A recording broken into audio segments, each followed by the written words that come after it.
Oke, puji Tuhan. Kita BSG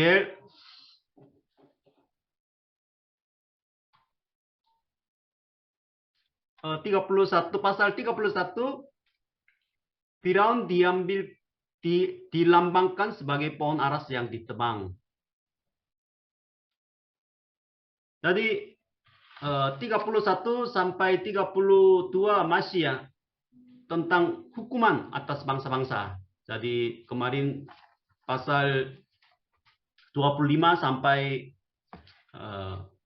32 itu hukuman atas bangsa-bangsa ya, hukuman atas bangsa-bangsa karena Tuhan kita, Tuhan semesta alam, Tuhan yang maha besar yang memerintah atas segala bangsa, bukan hanya di sebuah wilayah atau di sebuah bangsa Israel saja. Jadi khususnya bangsa-bangsa yang ada di sekitar Israel itu nanti akan dihukum karena mereka berdosa di hadapan Tuhan. Khususnya Firaun itu tentang Mesir ya, Mesir. Kemarin Tirus dan Mesir itu pasalnya lumayan banyak karena Tirus dan Mesir itu sangat berdampak negatif ya untuk bangsa Israel, mengganggu, menggoda bangsa Israel.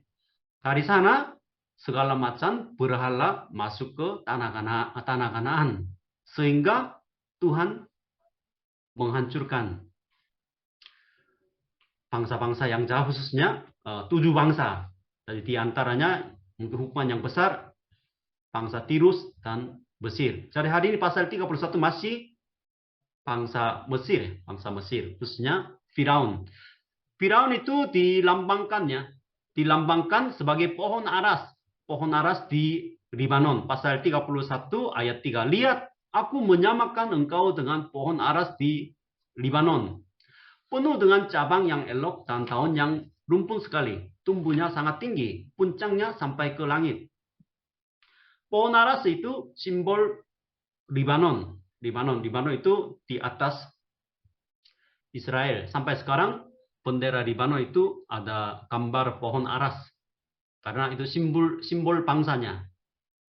Pohon aras itu bertumbuh di pegunungan. Jadi itu pohonnya bagus, tinggi. Sehingga pohon ini sering dipakai untuk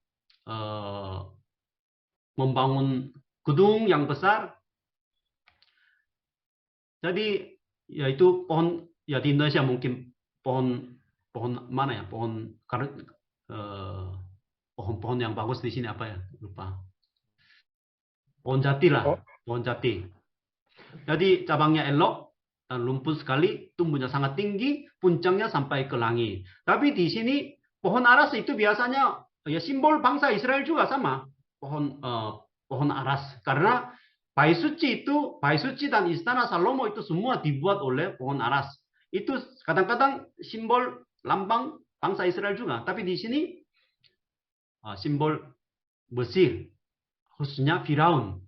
Tapi di sini sangat tinggi dan puncaknya sampai ke langit. Cantik, elok, bagus,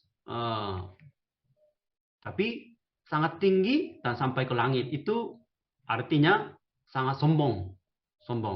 Sehingga hukumannya orang-orang asing, yaitu yang paling ganas di antara bangsa-bangsa, akan menebang dia.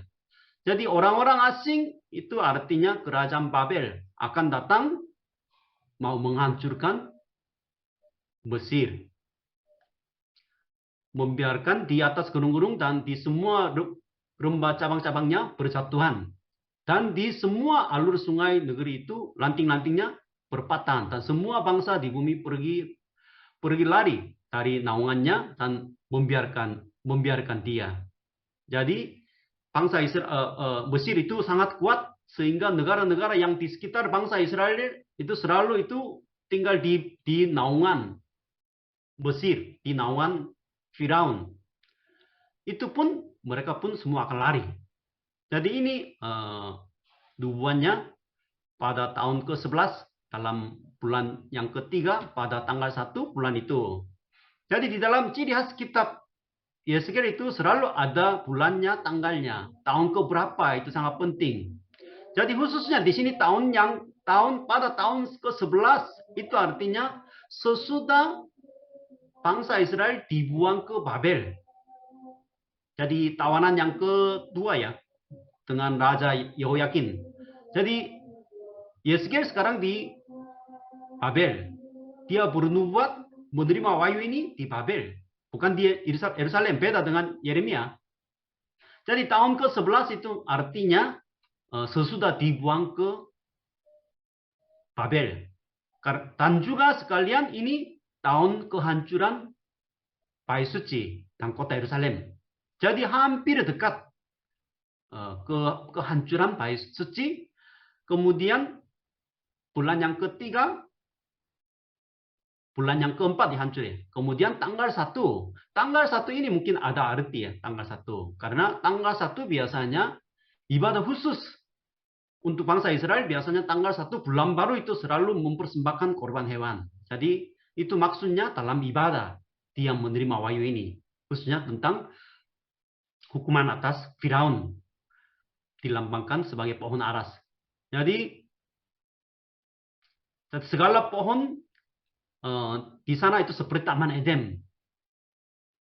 Itu bangsa-bangsa yang di sekitarnya itu Mesir itu mereka betul-betul hidup di naungan Mesir. Tetapi Tuhan menurunkan dia ke dunia orang mati. Itu hukumannya. Menjatuhkan hukum mati. Bukan hanya hancur, tapi di sini dunia orang mati. Itu hukuman secara rohani. Namanya dunia orang mati itu kerajaan maut ya. Itu nama bahasa aslinya Seol. Itu bukan hanya bangsanya dihancurkan selesai, tetapi hukuman ini hukuman rohani juga. Dengan bahasa perjanjian baru ya, dilempar ke neraka. Itu hukumannya untuk Firaun. Kemudian pasal 32 nyanyian latapan mengenai Firaun. Maka hukumannya begitu besar, dahsyat, sehingga setiap hukuman selesai biasanya ada ratapan pujian itu apa? Lagu duka cita ya, lagu duka cita. Ini dinyanyikan. Khususnya di sini pasal 32 ayat 7 ya. Waktu aku membinasakan engkau, langit akan kututup dan bintangnya kubuat berkabut, matahari kututup dengan awan dan bulan. Cahaya tak disinarkan. Jadi itu maksudnya apa? Betul-betul terjadi langit itu tutup, kemudian matahari tutup, cahaya tidak disinarkan. Itu banyak salah tafsir. Khususnya di perjanjian lama mungkin banyak mungkin pengajar Alkitab biasanya tidak begitu sering menyampaikan firman Tuhan, ayat-ayat dari perjanjian lama. Tapi perjanjian baru khususnya di kitab Wahyu ya. Karena ini ayat ini dikutip di dalam kitab Wahyu pasal 6 ayat 12 juga. Maka di dalam kitab Wahyu ya, pasal 16 ayat 12 ini waktu menafsirkannya, oh nanti hari kiamat, hari kesudahan, langit akan tutup, semua gelap, matahari kututup, cahaya tak ada disinarkan. Jadi itu menafsirkannya secara harfiah. Itu salah. Itu semacam kiasan. Artinya semua itu gelap. Gelap. Hancur. Kacau balau. Ini akan terjadi. Jadi itu tafsiran yang benar ya. Karena hukuman ini ada kaitan dengan 10 tulah. 10 tulah. Hukuman atas Mesir itu sama dengan zaman Musa. Yahweh menjatuhkan hukuman atas Firaun melalui 10 tulah. Sekarang juga sama. 10 tulah. Darahnya penuh dengan darah di sungai Nil. Kemudian semua akan gelap. Ini dua macam ya. Darah itu antara 10 tulah itu yang pertama. Gelap itu antara 10 itulah yang ke-9-nya. 9. Jadi ini nanti kita bawa juga sama. Dalam hukuman Tuhan atas bangsa-bangsa pada hari kesudahan sebelum Yesus datang, itu hukumannya sama dengan 10 tulah ini juga. Kebanyakan.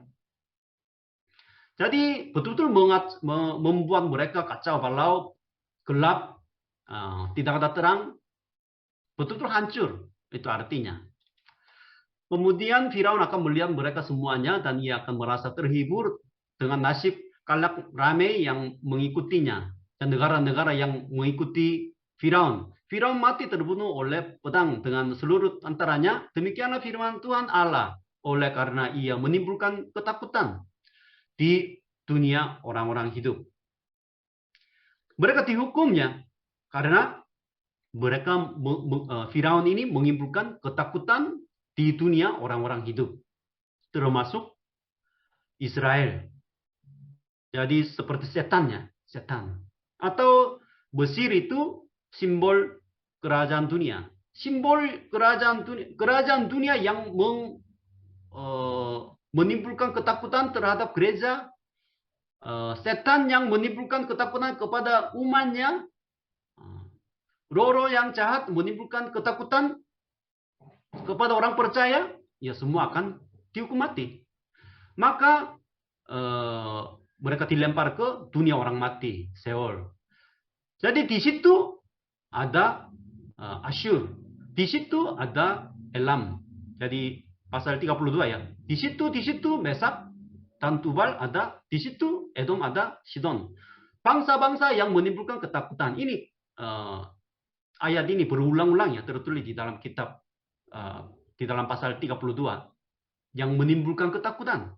Semua mereka bertemu di neraka, di dunia orang mati. Dunia orang mati itu biasanya Seol, itu kerajaan maut. Itu di mana tempatnya? Itu biasanya manusia meninggal dunia, biasanya orang percaya diangkat ke Firdaus. Kemudian orang yang tidak percaya ke kerajaan maut, Seol. Menunggu di sana sampai Yesus datang kembali. Jadi nanti hukuman di pengadilan takhta Allah, kemudian nanti ke surga dan neraka. Itu maka Seol atau dunia orang mati atau kerajaan maut itu tempat sementara untuk orang jahat. Jadi ini gambarnya. Jadi di Mesir itu sungainya panjang lebar. Sungai yang terpanjang di seluruh dunia itu di Mesir. Kira-kira 6.700 meter. Dari sini, dari Ethiopia, dari Tanzania, kemudian terus ya turun sampai ke sini. Maka sering terjadi banjir, airnya banyak. Jadi sungai Nil itu juga sebenarnya artinya sungai juga. Zaman dulu tidak ada kata sungai. Kalau sudah Nil, udah artinya sungai. Jadi itu terpanjang sampai sekarang ya. Banyak itu banjir terjadi, maka tanah-tanah di sekitar sungai Nil itu begitu subur ya. Subur, tadi kekayaan mereka, air mereka udah cukup. Kaya raya. Bangsa Mesir. Maka sombong. Tapi hukuman Tuhan terjadi dari mana? Dari Bigtol sampai ke Sien. Bigtol itu daerah bawah. Lower Egypt ya. Bigtol. Sampai ke Sinen, sampai ke Ethiopia. Itu ada ayatnya terus. Hukumannya artinya dari seluruh Mesir akan terjadi. Seperti ini. Bigtol sampai Sien itu semacam perasaannya. Dari selatan sampai ke utara. Atau Beerseba sampai ke Dan. Dari Sabang sampai ke Merauke. Itu semacam perasa. Seluruh daerah akan terjadi hukuman Tuhan. Jadi pohon Lebanon itu pohonnya bagus, tinggi-tinggi ya. Tingginya kira-kira 25 meter tinggi. Kemudian itu Raja Mesir itu dirambangkan buaya yang besar juga ya. Buaya yang besar. Tetapi dia ditangkap dengan pukat Tuhan. Jadi akan dihancur. oleh kerajaan Babel. Sehingga dilempar ke dunia orang mati. Sebenarnya Firaun zaman dulu kalau meninggal dunia, mati, ya mereka biasa dikuburkan di piramida. Dikuburkan di sini, kuburan mereka. Kuburan mereka itu sampai sekarang itu banyak turis-turis datang. Tingginya 146 meter itu. Salah satu piramid sekarang di Mesir. Begitu itu mewah, bagus, di dalamnya mungkin ada segala macam alatnya seperti orang hidup ya. Tapi Tuhan melemparkan mereka ke dalam dunia orang mati. Itu hukumannya. Bukan di piramid. Maka hukuman terhadap bangsa, 7 bangsa, pasal 25 sampai 32 ya, udah selesai. Kemudian pasal 33 sampai 48 itu buat pengharapan bagi Israel. Jadi setiap kitab Nabi itu bagian yang terakhir itu berbicara tentang pengharapan dan pemulihan bangsa Israel. Seperti kitab Wahyu juga sama. Kitab Wahyu juga pasal yang terakhir, pasal 21, 22 itu bernubuat tentang pengharapan orang percaya, pengharapan untuk gereja. Itu kesimpulannya, itu sama. Jadi pengharapan itu bagaimana pengharapan terjadi? Sekarang semuanya hancur. Tempat tinggal mereka, kampung halaman mereka, tempat ibadah mereka, kota Yerusalem, bait suci, Tuhan, semua dihancur, dibakar. Orangnya tersebar kemana-mana ke luar negeri. Sebagian di Asyur, sebagian di Babel. Dalam kondisi seperti ini, bagaimana Tuhan memulihkan bangsa Israel ini? Jadi intinya di sini kitab Yeskel melalui bait suci Yeskel. Bait suci Yeskel nanti ya tertulis di dalam kitab nanti pasal 40 sampai 48. Melalui bait suci ini Tuhan memulihkan bangsa Israel. Jadi di sini Yeskel ya sekali lagi diberi dipanggil oleh Tuhan. Itu pasal 33 ini mirip dengan Yeskel pasal 3 ayat 16 sampai 21. Waktu pertama kali dipanggil. Tapi pasal 33 ini mungkin ya seperti panggilan yang kedua. Panggilan yang pertama mungkin pasal Yeskel pasal 3 itu untuk menyampaikan hukuman. Tetapi sekarang panggilan yang kedua itu mungkin tujuan menulisnya itu untuk menyampaikan pengharapan untuk bangsa Israel. Itu mungkin sedikit beda ya. Hampir mirip, tapi mungkin tujuannya untuk meneguhkan tugas panggilannya sekali lagi. Itu mungkin maksudnya banyak ya, maksudnya banyak. Jadi panggilan di sini Yeskel dipanggil sebagai penjaga. Penjaga mungkin bahasa Indonesia mungkin sederhana, mungkin sapam ya, sapam. Tapi bahasa Inggris biasanya watchman.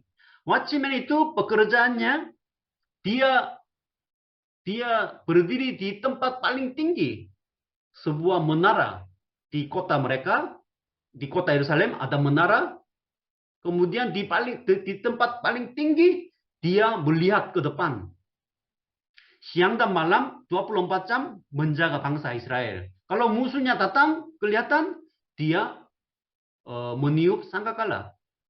Sehingga masyarakat mempersiapkannya untuk melawan musuh mereka. Penjaga ini diam atau tidur, enggak berbicara apa-apa, walaupun banyak musuh berbondong-bondong datang untuk menghancurkan kotanya, keluarganya, masyarakatnya. Kalau dia diam, ya itu bukan penjaga. Jadi Yeskel itu jabatannya ya, penjaga, panggilannya, watchman.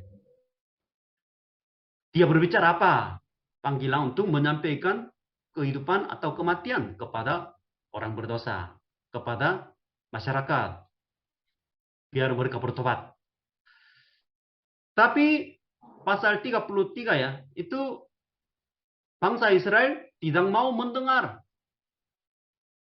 nubuat atau teguran atau firman Tuhan itu ditolak. Ayatnya begini ya, pasal 33 ayat 30 sampai 31. Dan engkau anak manusia, teman-temanmu sebangsa bercakap-cakap mengenai engkau dekat tembok-tembok dan di pintu rumah-rumah dan berkata satu sama lain. Jadi orang Israel sekarang dibuang di Babel, itu teman-temanmu sebangsa bercakap-cakap mengenai engkau dekat tembok-tembok. Dekat tembok-tembok itu mungkin lumayan ada jarangnya. Tapi di pintu rumah-rumah itu dekat jarangnya sama Nabi. Mendengar firman Tuhan dari jauh, dekat, kemudian mereka saling berbicara masing-masing kepada temannya. Silakan datang dan dengar apa yang difirmankan oleh Tuhan.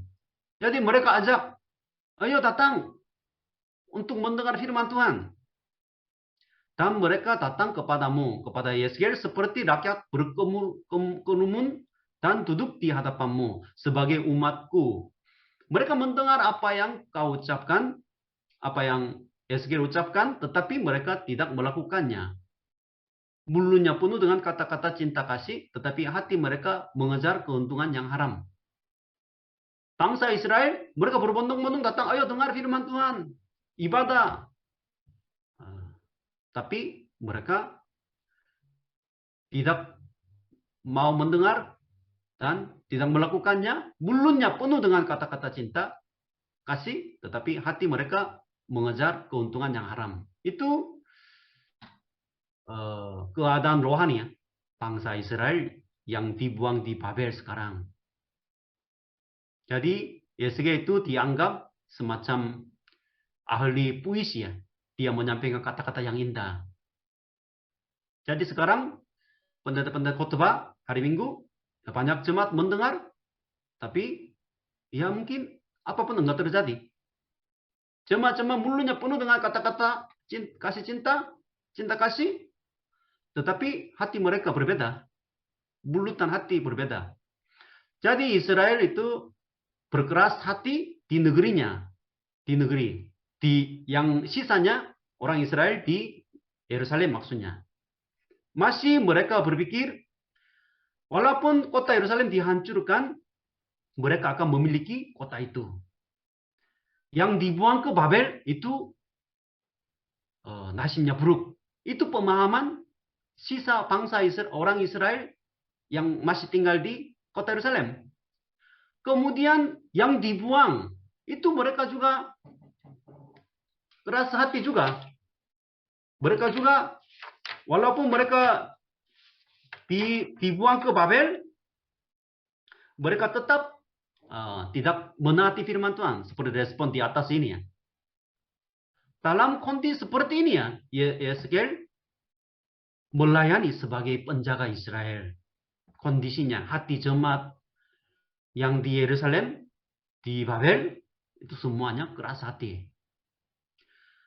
Tapi pasal 33 itu yang penting di sini terjadi berita, datang berita kejatuhan Yerusalem.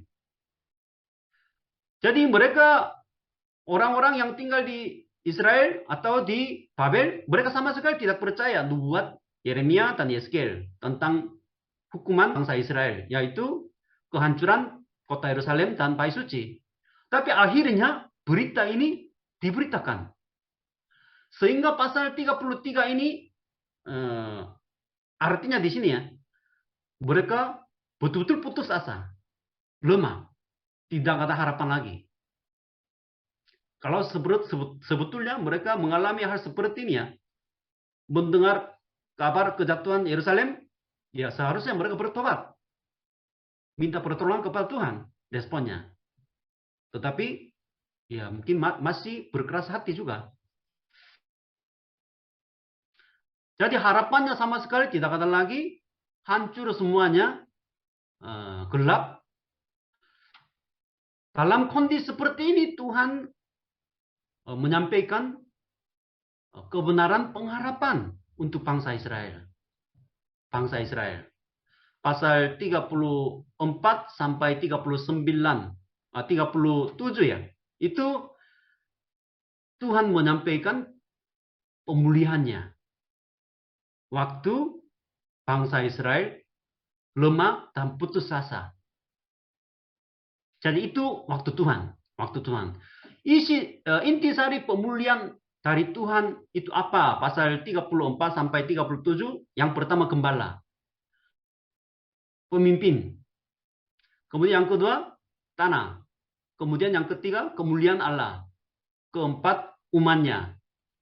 Kemudian mengikat perjanjian yang baru. Maka pasal 34 sampai 37 itu semuanya itu berfokus pada Yesus Kristus. Pemulihan Allah, pemulihan Yahweh itu terjadi digenapi melalui Yesus Kristus. Sehingga pasal 34 sampai 37 ini disebut Injil Kitab Yeskel. Injil Kitab Yeskel. Jadi yang pertama, gembala. Gembala Israel yang baik. Melalui gembala yang baik. Karena sebelumnya gembala yang jahat. Gembala-gembala Israel. Gembala-gembala yang jahat itu pasal 34 ya. Domba-domba sakit tapi tidak diobati. Tapi hilang tidak dicari. Luka tidak dibalut. Tersesat ya dibiarin. Itu kehidupan kehidupan gembala Israel yang jahat. Jadi gembala-gembala Israel ini siapa? Bukan mungkin nabi palsu ya. Di sini biasanya gembala-gembala Israel, gembala-gembala itu di dalam perjanjian lama ya. Itu raja-raja Yehuda itu maksudnya. Bukan nabi palsu.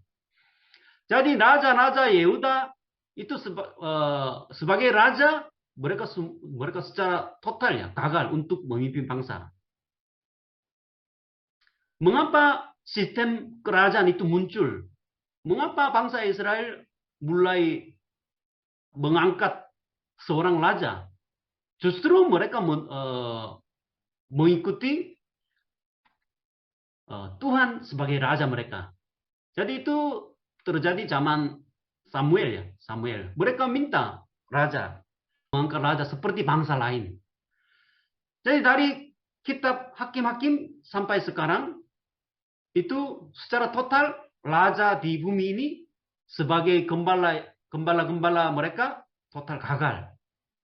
Maka perlu gembala yang baik, gembala yang baik. Tuhan mengutus gembala Israel yang baik. Jadi bagaimana caranya? Di sini ayat 11. Dengan sesungguhnya aku sendiri akan memperhatikan domba-dombaku dan akan mencarinya. Memperhatikan dan mencari domba-dombaku. Di sini domba-dombaku ya. Domba-domba itu selalu domba-domba Allah. Domba-domba Tuhan. Bukan domba-domba seseorang ya. Bukan domba-domba pendeta. Jadi di dalam Alkitab domba-domba itu selalu domba Allah, domba Tuhan. Tuhan yang memiliki domba itu. Jadi dia memperhatikan dan mencarinya itu 2 kali. Aku sendiri. Aku sendiri. Kemudian lebih lagi, aku akan mengangkat 1 orang gembala atas mereka. Yang akan mengembalakannya yaitu Daud hambaku. Dia akan mengembalakan mereka dan menjadi gembalanya. Jadi ini tafsirannya agak sulit. Aku sendiri yang memperhatikan. Aku sendiri mau jadi gembala yang baik. Tetapi caranya mengangkat 1 orang gembala. Yaitu Daud hambaku. Sebenarnya Raja Daud sudah tidak ada lagi zaman Nabi Yeskel. Jadi ini nubuat tentang Mesias, yaitu Yesus Kristus. Mesias seperti Daud atau melalui keturunan Daud, hamba Yahweh. Itu dia akan mengembalakan Israel. Jadi itu nubuat ini tertulis banyak ya. Pondok Daud dipulihkan oleh 1 gembala. Jadi banyak itu kitab Nabi itu tertulis tentang seorang gembala. Jadi aku sendiri seorang gembala.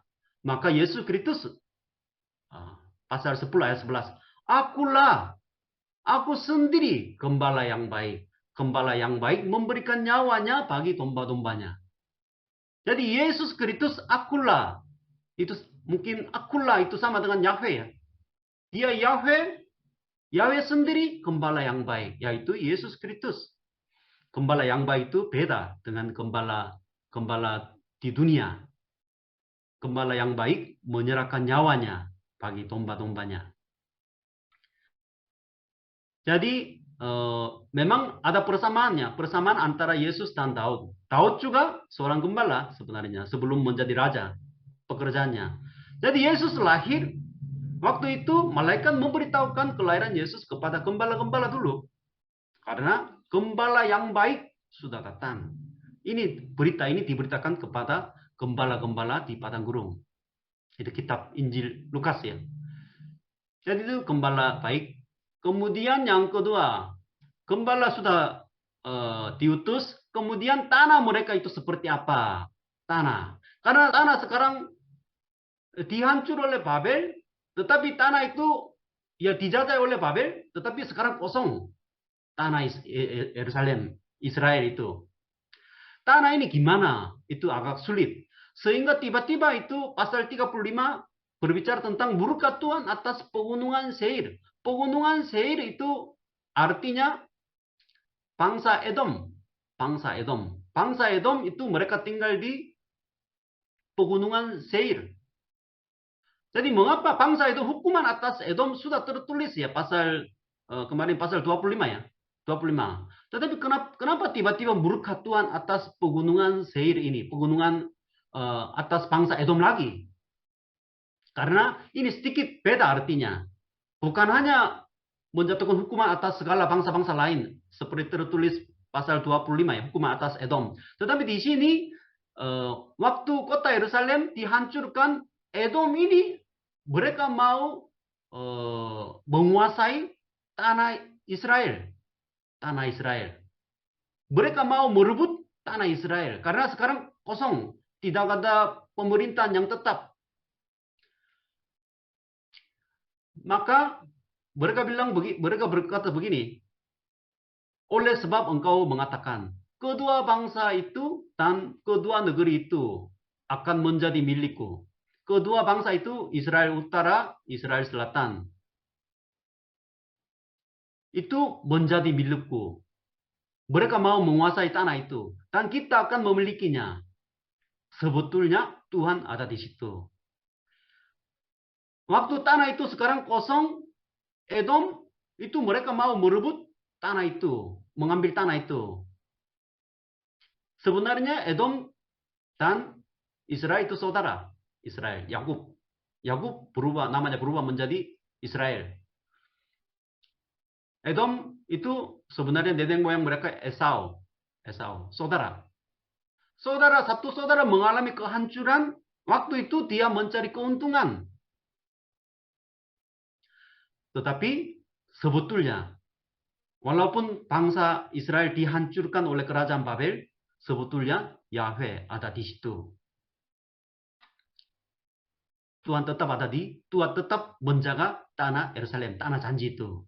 Karena tanah janji itu tidak dimiliki oleh negara apapun. Tuhan tetap menjaganya. Sehingga ini mengapa pentingnya sebagai janji pemulihan. Karena sekarang orang yang dibuang ke Babel, suatu hari 70 tahun kemudian mereka akan dikembalikan ke Israel oleh Raja Kores. Tetapi walaupun mereka diizin pulang ke Israel lagi, tetapi tanah ini dimiliki oleh Edom, jadi itu masalah besar. Tetapi Tuhan memberi harapan kepada Israel yang sekarang tinggal di Babel. Tanah kamu aman, dijamin, dijaga oleh Tuhan. Tuhan ada di situ. Maka pegunungan Seir itu orang Edom yang mencari keuntungan dengan merebut tanah yang kosong itu, mereka dihukum. Jadi dihancur oleh kerajaan Babel. Jadi karena Esau, nenek moyang mereka menjual hak kesulungan kepada Yakub, meninggalkan milik pusaka. Mereka pindah ke daerah pegunungan Seir. Pegunungan Seir. Jadi Esau itu warna putih. Artinya Esau itu merah. Merah artinya Esau. Edom itu juga merah. Maka tempat tinggal mereka, daerah mereka semua merah. Maka hukuman mereka juga dengan darah. Karena semua merah ya. Jadi mereka akan berdarah. Dihancur oleh bangsa lain. Dibunuh. Tertumpah darah mereka. Jadi yaitu itu semacam wordplay. Tapi bangsa Israel itu nanti mungkin dihancur, sebagian sisanya menjadi suku Idume. Itu muncul ya. Muncul di kitab Markus 3 ayat 8, zaman Yesus Kristus. Jadi suku Edume ini siapa? Itu nanti dari suku Edume itu salah satu raja itu namanya Raja Herodes. Raja Herodes ini juga suku Edom. Suku Edom, jadi moyang mereka. Pada zaman Yesus Kristus. Raja Herodes ini mau membunuh Yesus. Waktu Yesus lahir. Jadi permusuhan antara Israel dan Esau itu sampai kepada Yesus, sampai zaman Yesus Kristus. Yesus Kristus pun hampir ya mau dibunuh oleh suku Edom, yaitu Raja Herodes. Jadi ya saudara dekat melukai hati saudaranya. Jadi rasa permusuhan yang turun-temurun itu ada antara Esau dan Israel. Tapi Tuhan melindungi tanah mereka, tanah janji. Kemudian pasal 36 memulihkan nama baik Tuhan. Jadi pasal 36 itu kemuliaan Allah. Itu khususnya nama yang kudus. Di sini ya. Ayat 36. Bukan karena aku bertindak, hai kaum Israel. Tetapi karena namaku yang kudus. Yang kamu najiskan di tengah-tengah bangsa di mana kamu datang. Aku akan menguduskan namaku yang besar yang sudah dinajiskan di tengah-tengah bangsa-bangsa. Dan yang kamu menajiskan di tengah-tengah mereka. Dan bangsa-bangsa akan mengetahui bahwa akulah Tuhan. Demikianlah firman Tuhan Allah. Manakala aku menunjukkan kekudusanku kepadamu di hadapan bangsa-bangsa. Jadi di sini maksudnya bangsa-bangsa yang ada di sekitar Israel itu mereka menyindirkan. Jadi mereka percaya kepada Allah. Allah mereka Yahweh. Katanya yang Maha Kuasa. Tetapi umatnya dibuang ke Babel. Sehingga bangsa-bangsa yang di sekitarnya itu ketawa-ketawa. Menindirkan. Mencemari nama Tuhan yang kudus itu. Sehingga Tuhan mau memulihkan namanya. Contohnya seperti ini ya. Kalau kita sebagai anak ya. Anak nakal. Nanti tetangga-tetangga kita mungkin mengatakan ayahnya mungkin nakal. Maka anaknya juga nakal. Maka nama baik keluarga itu rusak. Di dalam anggota keluarga Allah juga sama. Anggota keluarga Allah juga sama. Kita berbuat baik sehingga nama Tuhan dipermuliakan. Gereja berbuat baik sehingga nama Yesus ditinggikan. Tetapi perbuatan kita mungkin penuh dengan dosa, hancur kehidupannya, bangkrut, sehingga tetangga mungkin menindirkannya. Oh, mereka orang Kristen, katanya percaya kepada Tuhan Yesus Kristus, yang sering mengatakan mujizat.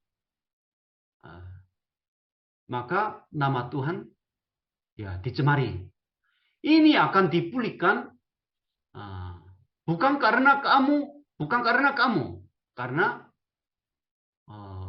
inisiatif dari Tuhan sendiri.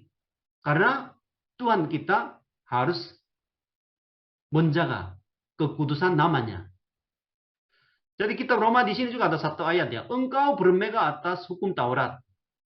Orang Yahudi ya. Mengapa engkau sendiri menghina Allah dengan melanggar hukum Taurat itu? Seperti Allah tertulis. Sebab oleh karena kamulah nama Allah dihujat di antara bangsa-bangsa lain. Jadi mereka orang percaya, tetapi tidak melakukan firman Tuhan. Sehingga ya diketahui oleh tetangga-tetangga. Jadi ini akan dipulihkan nama Tuhan. Maka dalam doa Bapa kami, doa yang pertama yang paling penting itu dikuduskanlah namamu. Dimuliakan nama Tuhan. Jadi itu pokok doa kita yang paling penting. Jangan mencemari ya nama baik keluarga Allah ini karena perbuatan kita. Tuhan memulihkannya. Kemudian pasal 36 itu juga pembaruan Israel khususnya tentang umatnya.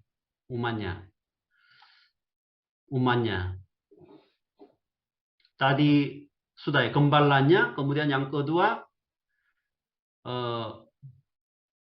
kemuliaannya, tanahnya, kemuliaannya, sekarang umatnya dipulihkan. Gimana caranya? Itu hampir sama dengan kitab Yeremia juga ya. Aku akan mencurahkan kepadamu air jernih yang akan mentairkan kamu dari segala kenajisanmu dan dari semua berhala-berhalamu. Aku akan mentairkan kamu. Di sini aku sangat penting ya.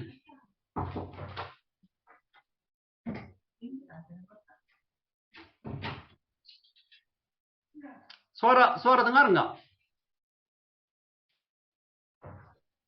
Dengar, Pak. Dengar ya. Jadi di sini pasal 36 pembaruan Israel khususnya tentang umatnya. Karena untuk membentuk kerajaan Allah itu 3 hal pentingnya. Tanahnya, umatnya, kemudian gembalanya, pemerintahannya. Itu kekuasaannya. Itu 3 unsur ini ya. Manusia, tanah, pemerintahan itu syarat untuk membentuk satu pemerintahan. Kerajaan surga ini juga sama. Tanahnya saat tadi dipulihkan, dipelihara, kemudian umatnya sekarang gimana caranya membersihkan mereka dengan air jernih karena kotor. Mandiin dulu. Aku akan kuberikan hati yang baru dan roh yang baru di dalam batinmu dan aku akan menjauhkan dari tubuhmu hati yang keras dan kuberikan kepadamu hati yang taat. Rohku akan kuberikan diam di dalam batinmu dan aku akan membuat kamu hidup menurut segala ketetapanku dan tetap berpegang pada peraturan-peraturanku dan melakukannya. Jadi umat yang baru, manusia baru, ciptaan baru akan muncul melalui roh Allah. Dengan karya roh Allah mereka menurut segala ketetapan dan berpegang pada peraturan-peraturan dan melakukannya. Jadi kuasa Roh Kudus, karya Roh Kudus itu nomor 1 itu apa? Membuat umatnya kembali kepada firman Tuhan dan melakukannya. Itu karya Roh Kudus. Itu yang paling penting. Jadi melalui Roh Kudus, Roh Allah, Roh Yahweh, umat akan dipulihkan. Jadi itu hampir sama dengan banyak ayat-ayat di dalam perjanjian lama khususnya di kitab-kitab Nabi. Itu nubuat tentang Roh Kudus.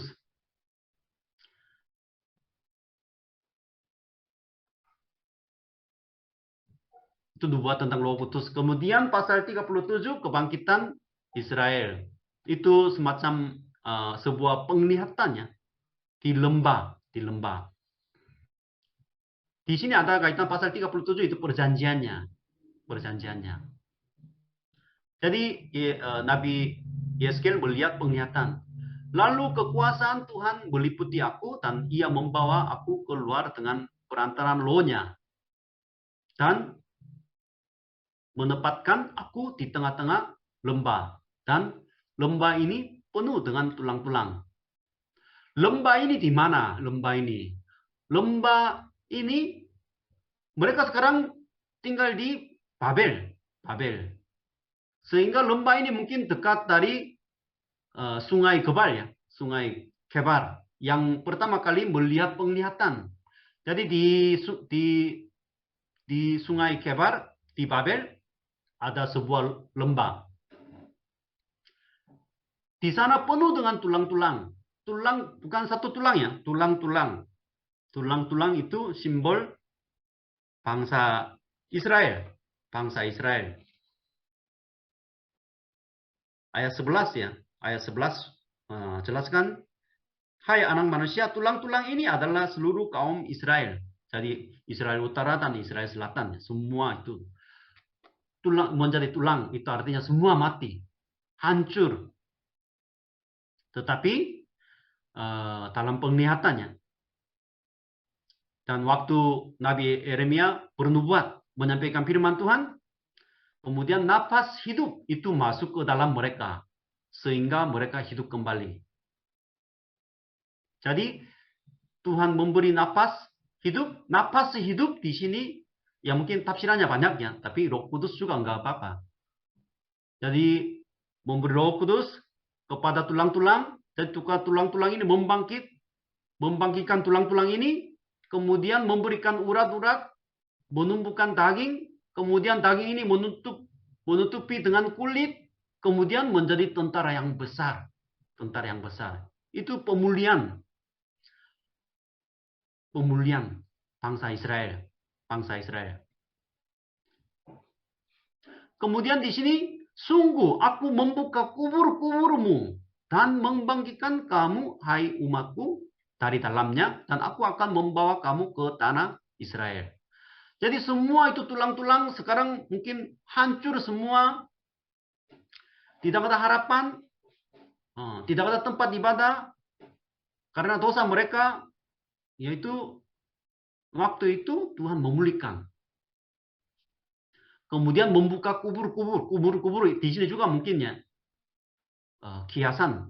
Mungkin kerajaan Babel. Juga bisa ya. Yang menjajahi bangsa Israel.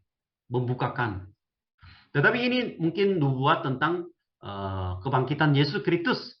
Dan kemenangan gerejanya. Itu sering dikutip ya. Hari Raya Paskah, hari kebangkitan Yesus ya. Jadi sudah ada nubuat tentang Tuhan akan membukakan kubur-kubur. Maka ini semua terjadi melalui nafas hidup. Jadi manusia itu yang pertama kali diciptakannya. Diciptakan. Tuhan memberi nafas hidup. Sekarang manusia diciptakan lagi. Itu Tuhan memberi nafas hidup. Yaitu Roh Kudus. Sehingga menjadi manusia baru. Ciptaan baru.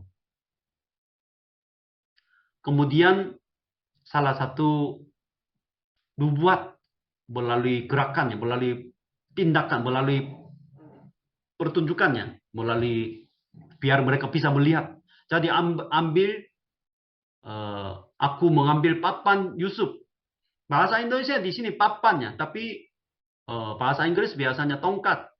Tongkat. Jadi ada dua tongkat. Satu tongkat menulis Yusuf. Yusuf. Yang dalam tangan Efraim. Efraim itu tadi Yusuf itu keluar dari Efraim Manase. Jadi Efraim di sini artinya satu tongkat, satu papan itu menulis.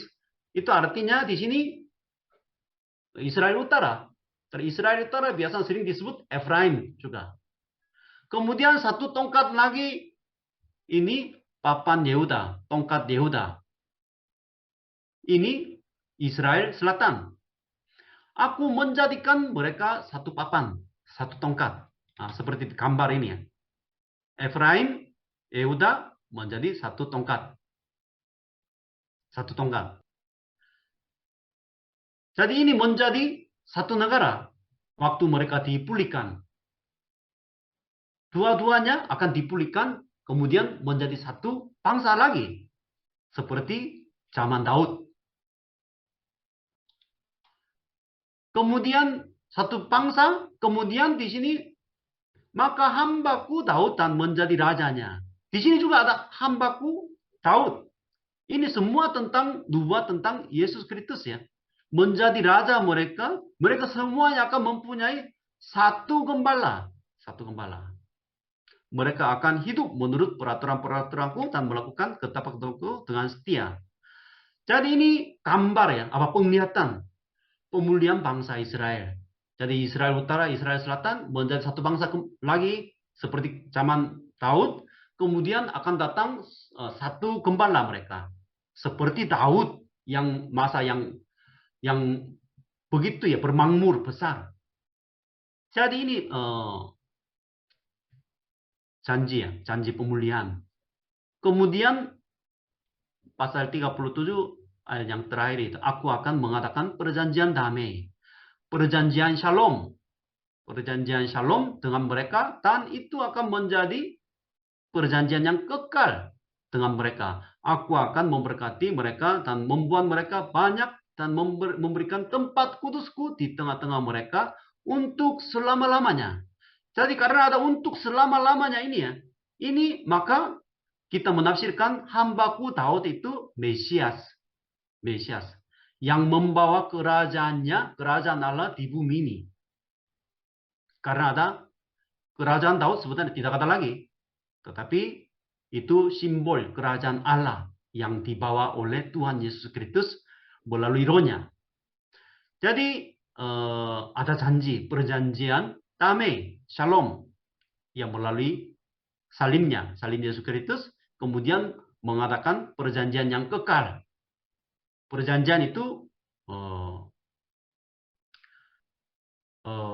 menyerahkan dirinya di atas kayu salib. Jadi perjanjian damai, perjanjian kekal, kemudian memberikan tempat kudusku. Di sini tempat kudus. Artinya itu bait suci yang baru. Bukan sebuah gedung di sini. Bukan sebuah gedung.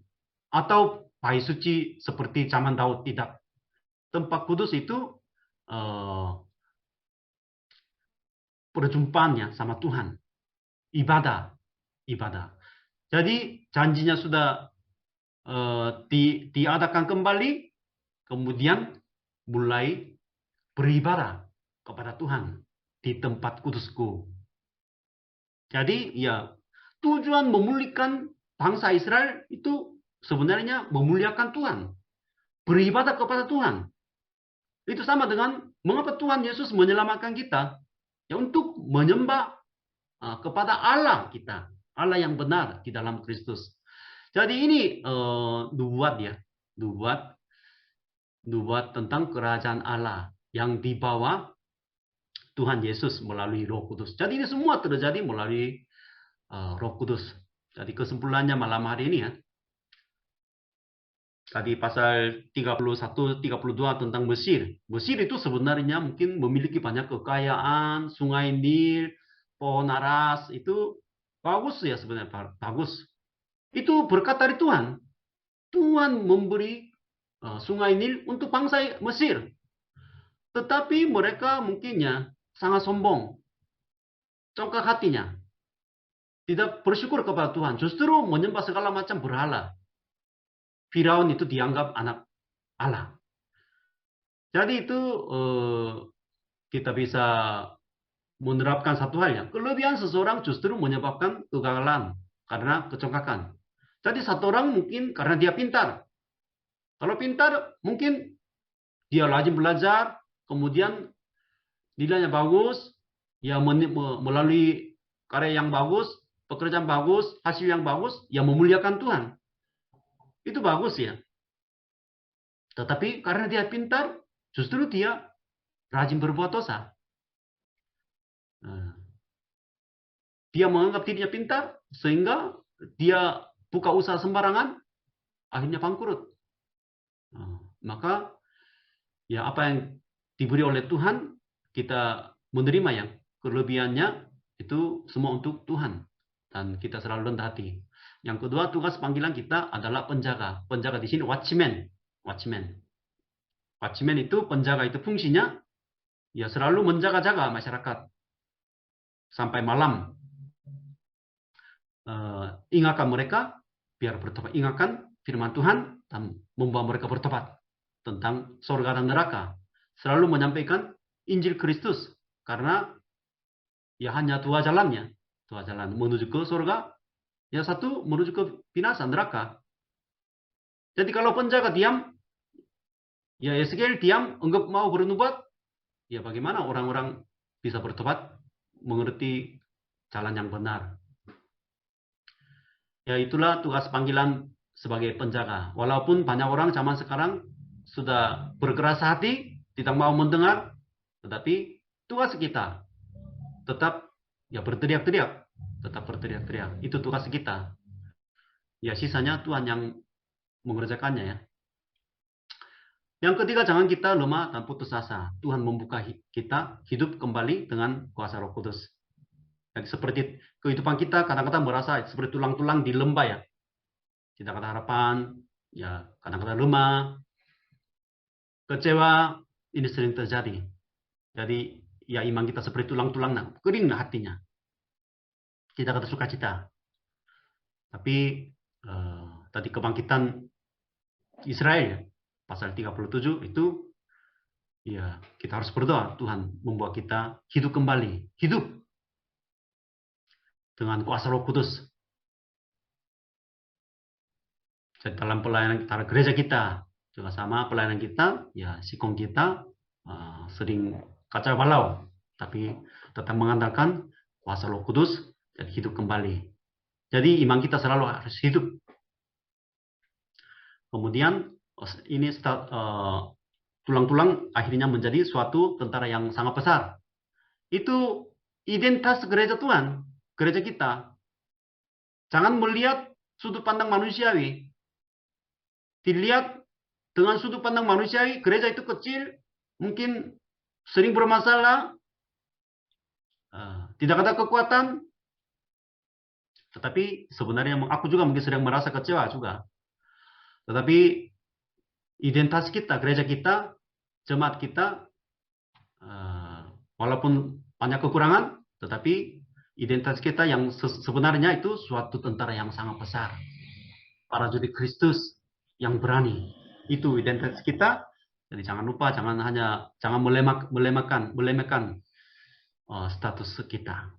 Jadi bangkit kembali, hidup kembali, dan juga berteriak-teriak kepada tulang-tulang biar mereka hidup kembali, bertobat, bangkit kembali. Itu tugas panggilan kita malam hari ini. Puji Tuhan, terima kasih banyak.